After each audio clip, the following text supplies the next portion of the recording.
Welcome to Nourish MD, Doctor-Dietitian Dialogues, where doctors and dietitians empower you about your health and discuss and provide a better path to health and wellness.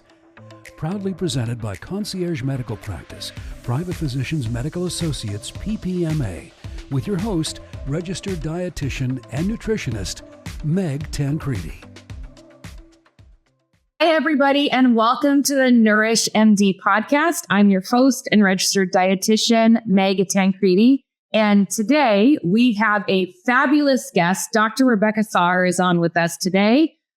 We are talking all about the wonderful world of menopause and hormones and hormone replacement therapy. This is such a huge topic, especially amongst women who are, in their 30s, 40s, 50s, and beyond. Just because the hormone journey is quite the adventurous one. So before we get started, I always like to read a little bit of background of our guest. So I'd like to go ahead and read about Dr. Rebecca Sauer, who is a board-certified UCI Health obstetrician and gynecologist. Her clinical interests include abnormal uterine bleeding and fibroids, hormone replacement therapy, menopausal symptoms, adolescent gynecology, and minimally invasive gynecological surgery. Sauer earned her medical degree at UCI School of Medicine. She completed an internship and residency in obstetrics and gynecology at the David Geffen School of Medicine at UCLA. Her research interests include perimenopausal bleeding and screening for cervical cancer in homeless women. She also sees patients at UCI Health in Yorba Linda. So Dr. Sauer, welcome. Thank you for making the time to be here to talk about such a really important topic. Thank you so much for having me on today. Wow, thank you. So today's podcast is actually called Advances in Menopause Care. One size does not fit all. And so I want to dive right into that and ask you your clinical and professional opinion as to why does menopause care does not fit everybody? Why is there not just one blanket? Here's what you do when you're at this age or this, adventure part in your hormone journey. So I'm going to let you take it away. Why does one size not fit all make sense? Right. And I think right now, from what we know, it's a largely individualized journey for each person. So what one woman experiences may be so vastly different from what someone else experiences.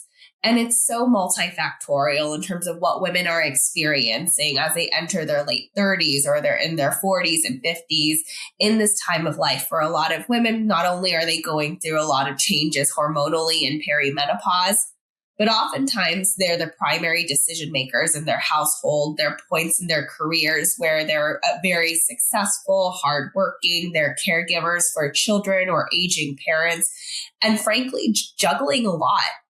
Yeah. So this is a very unique time for women, I think, where there's a lot of responsibility and a lot of things that women are accomplishing that may cause a lot of stress, that may put different areas of stressors in their lives while experiencing a lot of health changes as well when it comes to perimenopause.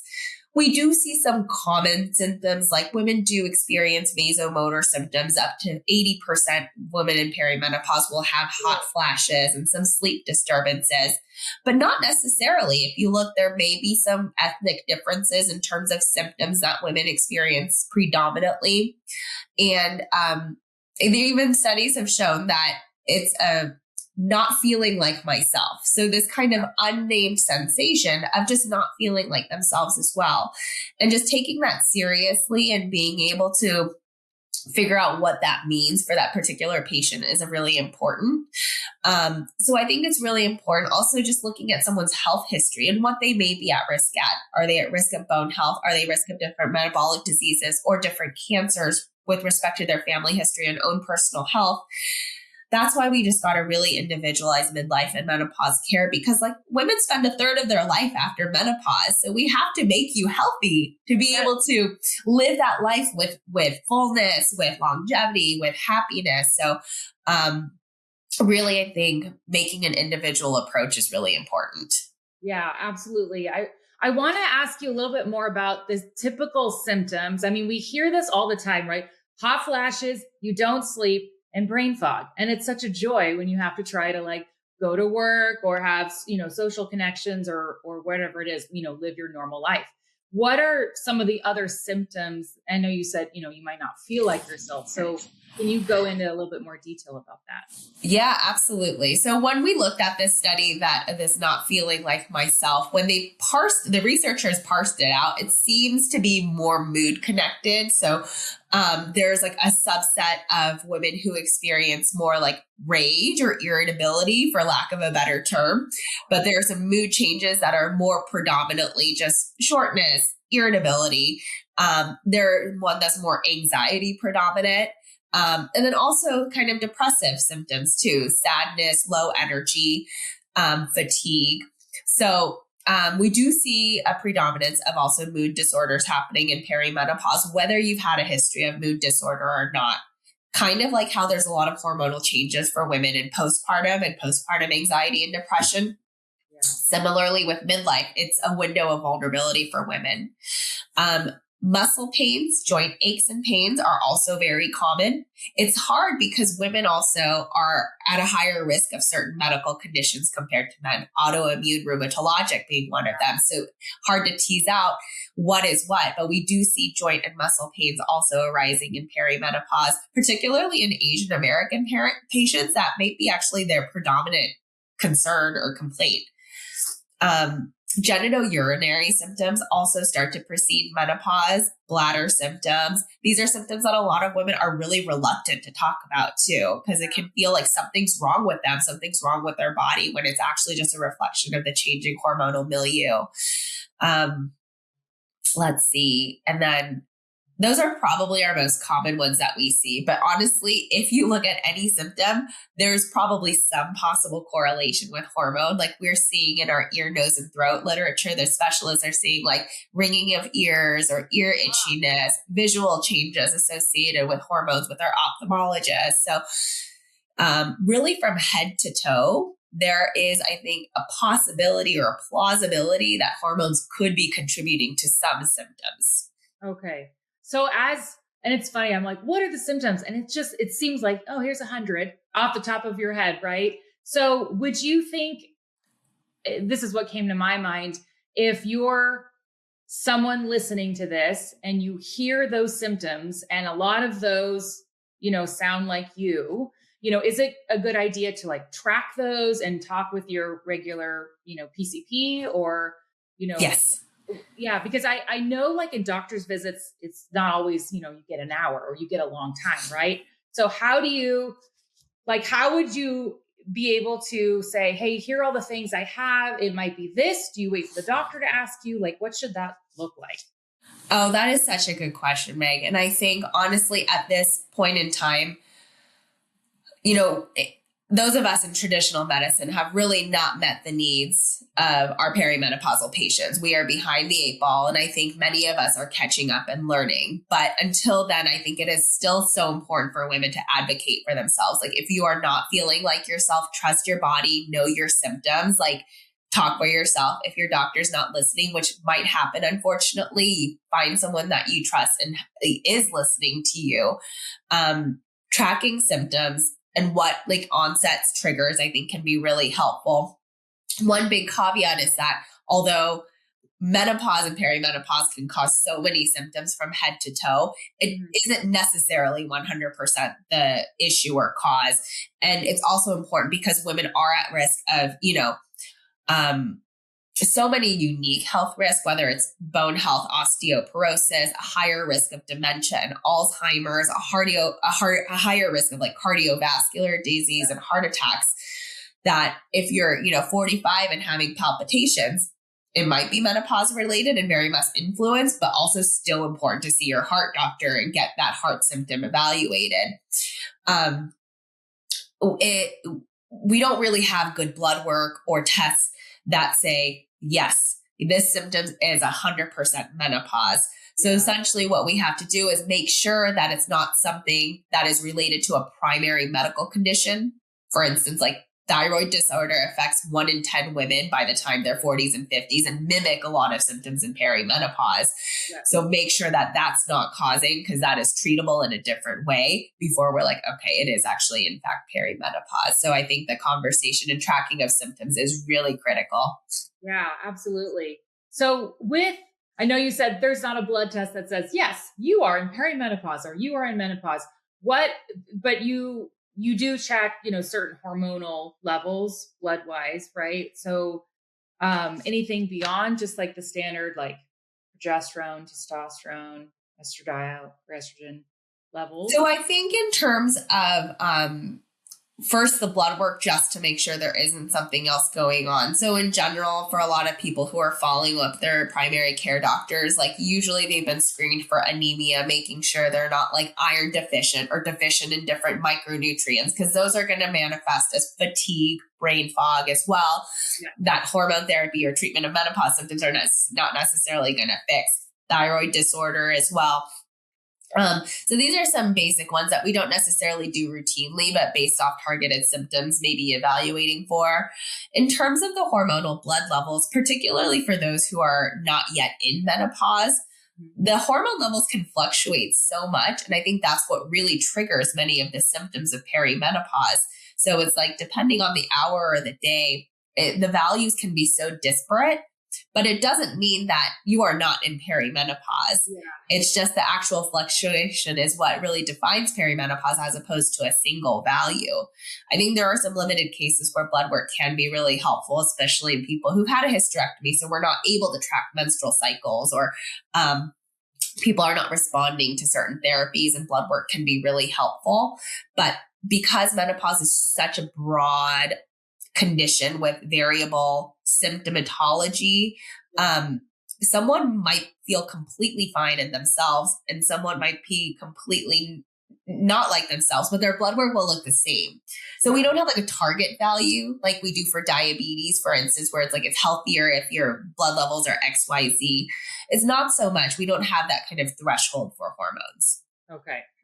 Man, it'd be great if there was. It'd be nice. Right. Hey, we take the blood, we see the labs, and here it is. But I know health is never black and white. You mentioned diabetes, like as just an example or comparison. Why is it that as, primarily I see women going through this hormonal change, we see our A1C rise, we see cholesterol issues coming on, and maybe, diet really hasn't changed, exercise. I mean, the obvious factors haven't really shifted. So why are we having blood sugar issues? Like, what is going on there? No, absolutely. It's a really good observation. So I think it's a little bit twofold the way I think about the metabolic changes in perimenopause. There's the aging component. So in both men and women, we will see weight gain, blood pressure changes, lipid changes, glycemic changes happen. But we do see it more markedly in women, particularly around perimenopause. So there definitely is an estrogen impact, but it's not 100% completely due to perimenopause, if that makes sense. Okay. Regarding the insulin resistance and the glycemic control, likely is multifactorial. There certainly is an estrogen effect in terms of a lot of the hormonal communications that happen in our body. Another part is there is weight gain that happens in midlife and aging, and particularly in women because of estrogen, it tends to be more central. And that central weight can lead to more insulin resistance, which will not help with the prediabetes, diabetes picture. Yeah. We lose muscle mass, and muscle mass is important in blood sugar control. And then oftentimes there's a lot of stressors going on. So whether it's sleep disturbances or, mood disorders, just higher stress levels are going to just train. And this probably better than I do. It's going to make it's going to make it hard for your body to let go of weight, to let go. It holds on to its resources because it's under a constant state of stress. So, I think, unfortunately, there isn't just one easy fix, but there are just a lot of kind of cascades that are setting women up for failure if we're not proactive and preventative about it. Right, exactly. And I love those words, being proactive, be preventative, right? Getting those habits in place sooner rather than later, because there's nothing but benefits when you start to improve your diet. There's nothing but benefits when you start moving your body more and managing your stress, right? Get top quality supplements delivered to your door with PPMA's full script service. Personalized plans and easy ordering. Visit privatemds.com to learn more. So you mentioned exercise, and we know muscle mass is a huge deal, right? So making sure we're getting enough protein, maintaining muscle mass, doing the resistance training. So what have you seen are, what when it comes to people listening, what would you encourage them to do? Let's say that they're like, well, I walk regularly, but I'm maybe in my 50s and weight training is new to me, or that sounds intimidating, or, what would you say to them? Yeah, no, absolutely. There's a lot of benefits with aerobic exercise, things like walking or running or bicycling or swimming, in terms of heart health and just kind of metabolism, in terms of preventing weight gain. But when we think about a lot of the health issues, particularly for women in perimenopause and menopause, loss of bone density, 20% of your bone health goes out the window once we reach menopause, and also just the transition of muscle mass that will turn into fat. That's where the strength training comes in. No amount of like walking or running are really going to preserve significantly that bone health and muscle mass. So studies have shown that even programs that use body weight alone can help preserve bone health. So it doesn't necessarily mean that if you've never done any weight training that you have to go and pick up like a 50-pound weight and do 10 reps. Certainly, kind of the more resistance that we do, there can be a better benefit in terms of our bone health. But even starting with body weights is a good place to start preserving your bone health. And I think it also is important just to make sure you don't have any other kind of like, cervical spine, any risk of injury, so kind of if you're one of those individuals who have had a particular musculoskeletal injury, working with like a trainer or someone who's specialized could be in a good place to set you up for success, to make sure we're not putting you at risk of additional injuries. Yeah. Do you, when you have, new patients, do you encourage them to go get a DEXA scan so you could see exactly, what is going on with bone health? Or do you? Yes. So shockingly, a lot of the standards are recommending screening at 65 for bone density. And by that time, we've really missed the boat for a lot of patients. So a lot of times I am, depending on, we don't have a certain cutoff or guideline, but a lot of like family history, activity level, and risk factors, whether, alcohol use, weight, sedentary lifestyle, that might put them at a higher risk of lower bone density. And particularly for those women who, start to decide to do hormone replacement therapy or other options that may help preserve their bone health, having a baseline bone density scan can be really helpful to know where we're starting from and the expectations that the hormone therapy might be able to provide them for that perspective. Yeah. In terms of repeating them, honestly, we shouldn't be doing them more frequently than every 2 years, somewhere for every 2 to 5, depending on what therapy you're on or how, healthy your bones are. So with bone health, when someone goes on HRT, does that generally improve bone health? Do you see like improvements in scores like on DEXAs, or what do you normally see with benefits of HRT? So the biggest thing that we're going to see is prevention of osteoporosis. So a lot of stability, particularly for those who have like low bone density or osteopenia. It really prevents the decline into osteoporosis. For those who have normal bone density, oftentimes keeps them there, particularly as they pass through menopause and continue through menopause. Even really low dose hormone therapy has been shown to be beneficial for bone density health. Anecdotally, occasionally I'll see an improvement. But in general, it's more of like a stability. Okay. And then is there for hormone replacement therapy? I mean, what if you are a, menopausal woman or postmenopause, right? You're let's just say you're in your 60s. Can you go on HRT? Would you consider going on it? I mean, I hear a variety of opinions and recommendations. So, I know this is your jam. So, I'd love to hear what you have to say about that. I think it has to be still very largely individualized. So I think, there's a lot of ways to think about who might be a good candidate for hormone therapy. And I think some really easy slam dunks is if women are symptomatic from menopausal symptoms, particularly your more common ones, vasomotor symptoms, sleep disturbances, even mood. We know hormone therapy can help alleviate those symptoms. For women who are kind of perimenopause or close to their last menstrual period, we know that there isn't like significant increased risks of hormone therapy with respect to cardiovascular disease or stroke.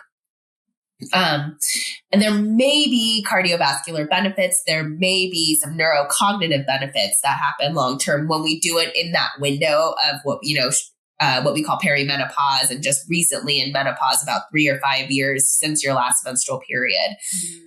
When we look at patients who are beyond that, particularly 10 years after their last menstrual period, we do start to see that some health risks may start to increase. And there may be some theories that like the blood vessels have already kind of remodeled. There have already been changes where hormone therapy may have a different response.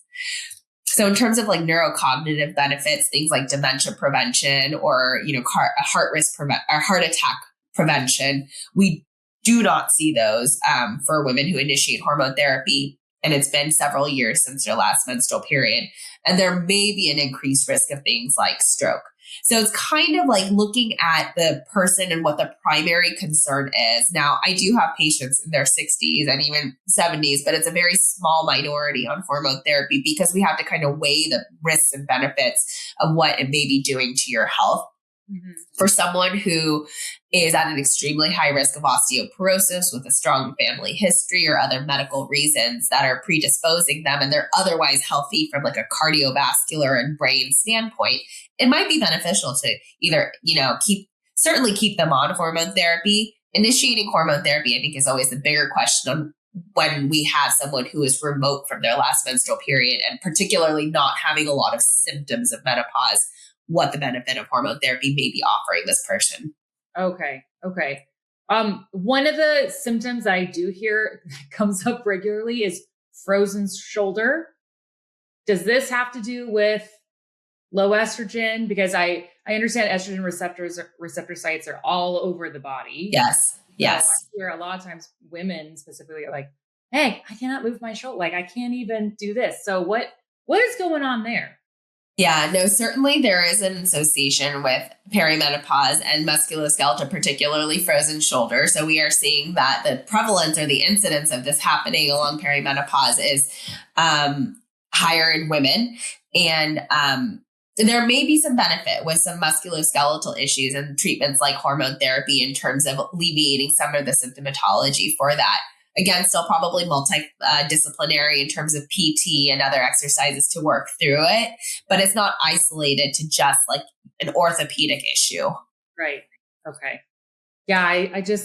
I feel for women when I hear like all the different symptoms that they have going on, and then they can't move and they can't think and, all the things going on. So I just feel like this conversation is so good, and knowing, if hormone replacement therapy is appropriate for you. And I think what you're saying is, yes, like let's talk about the symptoms. There's a lot of symptoms going on. It could be also thyroid issues. It could also be autoimmune. It could also be, all these other things going on. So starting the conversation with your doctor of, hey, here's what I'm feeling. Let's just start to cross off what we don't have, you know, and then also paying attention to, well, this is where I'm at in my life. Am I having periods? Am I having, hot flash? Am I having these things going on? And just having that conversation with your doctor to get the ball rolling, because I think a lot of times women will try to just kind of push through and just deal with, oh, it's just life. It's just stress. It's just, and we kind of minimize the impact of what is actually happening. And so for me, like when someone comes in and talks with me, the dietitian, it's more than just food. We're talking about all of the things, but also like giving them the space to express what's really going on and how they're feeling in their lives. Because like you said, there's a lot of, mental health overlap. And so we don't want to dismiss any of that, especially if it's happening regularly. We know that if you don't get sleep, you're going to be tired. It doesn't mean now you have a thyroid issue, right? But if there's like an ongoing pattern of feeling like crazy fatigue and brain fog, it's like, well, let's talk about it. So I love hearing you, a doctor, give patients the space to like talk about all of this. For initial patients, like when they come in, do you have what does a normal session look like with you? Like, do you go over their history together, or I know time constraints is always like such a thing. Yeah, no, absolutely. So currently, yes, and that's where I'm learning that symptoms are so individualized, and it's in the context of someone's, personal medical history as well as their family history. So we really have to take all those factors. And again, like you said, it's an opportunity as a window into a woman's health. I think the pendulum is swinging in so many ways right now. Initially, we were like, no, hormone therapy, it's going to kill you. And let's not talk about menopause unless you're absolutely dying. Yeah. And then it's kind of swung over where it's like, everything is menopause. Let's give hormone therapy. And I think it's the better way to think about it is that this is like a window into our health. There are ways to alleviate a lot of things that happen from perimenopause and improve your quality of life. But this is also our chance to capture things that may help you be healthier, live longer, live better. So currently we are kind of doing still like a very traditional visit, but at UCI, we're actually developing a comprehensive menopause program. And one part of that is incorporating like a very detailed patient survey before the visit with a menopause specialist. And not only does it look at, someone's current symptoms and what's bothering them the most, but it's also like your labs. What are your lipids showing right now? What is your A1C showing right now? When was your most recent mammogram, DEXA scan? Also, let's look at your past pregnancy history. We are seeing associations of adverse pregnancy outcomes kind of affecting cardiovascular health or other health in the future. And we're hoping that number one, it really gives us a comprehensive picture of a woman's health. So not only, like I said, we can address menopause, but really identify health risks for a woman. But there's so much we don't know. We can take this information and really start to identify, can we predict who's going to be at, adverse health risk during menopause? Can we predict who really needs to be on hormone therapy or who might not need it at all? Because there's been such a gap in knowledge since the 90s, really, with hormone therapy, since the Women's Health Initiative. There's just a lot of unanswered questions that we need to start working on. Yeah. So if for listeners and people like your host who's interested in this, how do we contact or who do we contact? Because you said it's in the works or it's in the works. We're hopefully launching in May. It's a lot of incorporation of electronic health, things that are beyond my scope of pay scale right now, but a lot of the logistics working to get it into a properly working system so that we can really bring in and roll it out to patients. But hopefully by May of this year for Women's Health Month, we're hoping to initiate that. We already have our network of subspecialists. So like you said, we have women's cardiovascular experts who understand that like hormones do play a role and they do cause palpitations and, you're not crazy, but we also will work you up for your heart health. So it's like kind of the people who understand the context of menopause when it comes to a woman's health instead of like, oh, this is just in your head or, imaginary. So we have a group of specialists as well who, we are incorporating as a part of this program so that women are really getting, again, like a full scope of health as opposed to just, hormone therapy, you're done, hope you feel better. Okay. That's terrific. I feel like, I think in the last year-ish, there's been a lot more conversations with women's health and more of like the spotlight is being shined on it. So there was one physician I was talking with. She said the number of actual menopause studies that is out there is like really low. Like a third of our lives are very productive, very important societal members. And it's like to just disregard once you can no longer have children is an outdated phenomenon. This is like actually arguably our most important population that we really need to be taking care of and researching. But so in many ways, a lot of knowledge gaps and public policy gaps and so many, arenas that need a lot of improvement. Absolutely. Well, hopefully the ball will keep rolling and things get better and better. And, anyone who's listening, male or female, just knowing that having conversations with your doctor is very important. Being a self-advocate, here's what's going on, right? Because the doctor will ask you all the pertinent questions, but also, they might miss something, or there might not be enough focus on one of the topics, right? So if you're experiencing certain things, bring it up, talk about it. Like, don't wait for, things to get better in your own body, because maybe it is a sign of something. So I like having conversations. I like people knowing, like, talk, bring things up, because you're in charge of your health. I like to remind people that just because we are 60 or 80 or 40, it doesn't mean, oh, I'm just getting older, so I'm just gonna sit in my chair and not think about it, Right. Yeah. Absolutely. Any last words of advice or anything you want to instill on our listeners today, Dr. Sauer?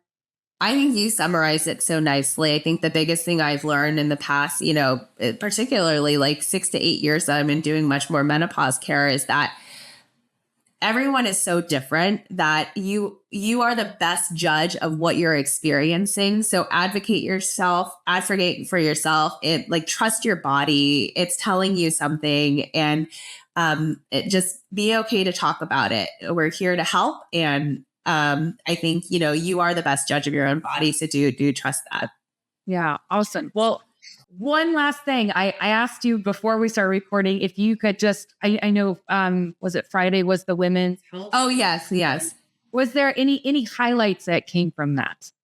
It was just a very wonderful event that was held. It was held by the city of Irvine, who the mayor of Irvine, his wife actually is a physician who went to UCI for medical school in the 50s and was like one of the first female medical students admitted there, and just went through a tremendous amount of discrimination to just make it through. And just to see, I currently teach medical students for their clinical rotations in women's health. And actually more than 50% of the student body in the School of Medicine is female now. So it's made tremendous progress. So they had speakers from healthcare, from finance, from domestic violence, from so many different areas to talk. And I think it was just a really nice way to start focusing on just some of the things that makes women a little bit different and what's so unique to our health, social experiences, and what we are providing, and being able to really celebrate that and progress that. Oh, that's great. I love that. That is fantastic. Okay. Well, I will let you go. I know you have a very busy schedule. So thank you a million for being here. I really appreciate it. Are you currently taking new clients, new patients? I do see new patients. I mean, the wait list, unfortunately, it is what it is, but I do see patients, and I am always happy to see. And we are expanding our core provider. We are training up our menopause, at least in particular to midlife care, like a core set of menopause providers who will be able to provide really excellent evidence-based care. Fantastic. I love hearing that. Well, thank you so much for your time today. Thank you. Everyone, thank you so much for joining in. Thank you for listening to Nourish MD podcast, and we'll see you next time. Bye. Thank you for joining us for today's episode of Nourish MD, Doctor Dietitian Dialogues. This podcast is intended for general educational purposes only. It is not a substitute for professional medical advice. Please consult with your healthcare provider before beginning any nutrition or supplement recommendations. Sign up for our mailing list so you'll never miss an episode of our wellness journey. See the podcast description for the link.